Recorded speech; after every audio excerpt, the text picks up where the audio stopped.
Hi, Leon Lombard here again. And so this is going to be the fourth step of the process. And so today I'm going to ask you to bear with me because this is going to seem very simple, but the reality is that you and I seem to be lazy people, and that's why we haven't done this yet. And so if you want to defeat the sin of pornography, you need to remember the past three things that we've told you, and then here today you need to hone in on this one specifically. And so what you need to do is you need to write down, you need to physically look at the avenues that you know you use to go and seek out this sin. And so we're going to hear in the scriptures that Paul tells us to lay aside these sins. He means take them and throw them away. And so sometimes this is a hard battle for us to do ourselves. And so what I'm going to ask you to do is to write the avenues that you find yourself consistently accessing this stuff, and what you're going to do is you're going to find a way to block it completely. Now, this is not the answer, because if you do this without seeking the Lord, without trying to be fulfilled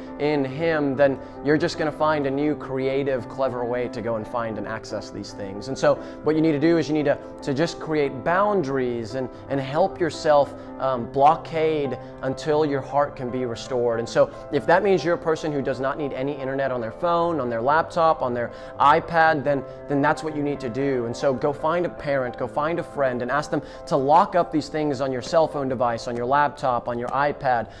Keep your phone in the living room. Don't go into the room, into your bedroom, into any place isolated with access to internet. Always keep yourself accountable. And so the reason I tell you that this sounds easy, the difficult part is this. So write them down and go and find a trusted friend and hand them the sheet and say, hey, these are the way, and I know this is hard, but these are the way that I find myself running to this sin. Can you help me detour my life to where I'm not able to access these things? And so for a lot of you, that means you're not going to have internet on your phone. Or for a lot of you, that means you don't need social media for a while. And I'm not saying this is eternal. For some of you, it should be. For some of you, you may never ever need internet on your phone again or accessible at any moment in time. For some of you, you don't need social media at any given time. But I would fast from it for a while until your heart started longing for more of Christ, more so than it does for this sin and for this type of relief in these avenues. And so again, an easy one. It sounds simple, but it's very difficult to actually go through and follow through with it. So spend some time in prayer. Ask the Lord to keep you accountable, to keep you honest,